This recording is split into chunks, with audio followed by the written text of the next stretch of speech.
రైతు సోదరులకు నమస్కారం. నేను విక్టర్ బయోజెంట్ కంపెనీలో సేల్స్ ఆఫీసర్గా పనిచేస్తున్నాను. నా పేరు నరసింహరావు. గురజాల హెడ్ క్వార్టర్గా ఉన్నాను.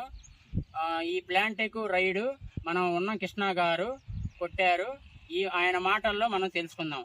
చెప్పండి కృష్ణ గారు, ఈ ప్లాంటెక్ రైడు కొట్టక ముందు ఎలా ఉంది? అంతకుముందు తెల్లదోమ, తేనెబంక, నల్లి అన్నీ ఉన్నాయి.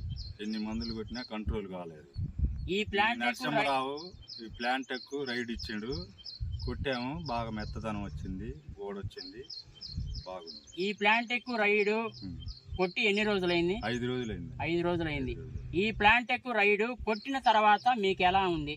చాలా బాగుంది. మందు రైతు సోదరులు కొట్టదు. ఏమేమి పోయినాయి కొట్టిన తర్వాత? నల్లి పోయింది, తెల్లదోమ పోయింది, ముడత పోయింది, మెత్తదనం వచ్చింది బాగా.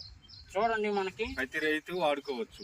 చూడండి, మనకి ఈ ప్లాంటెక్ రైడు కొట్టక ముందు ఇదిగో నల్లి బాగుంది, ఆకు ముదురాకుగా ముడతగా ఉంది. ఇదిగో కొట్టిన తర్వాత ఇదిగో మెత్తదనం వచ్చింది, పూత బాగా వచ్చింది, సైడ్ కొమ్మలు వచ్చినాయి. ఇదిగో మెత్తదనంగా ఉంది, బాగుంది. ఈ మందు, ఈ ప్లాంటెక్ రైడు అనే మందు 4 రైతులు కొట్టుకోవచ్చా? చెప్తానండి, రైతులకు చెప్తా. మందు మంచి మందు రైతులకు చెప్తాను. Thank you.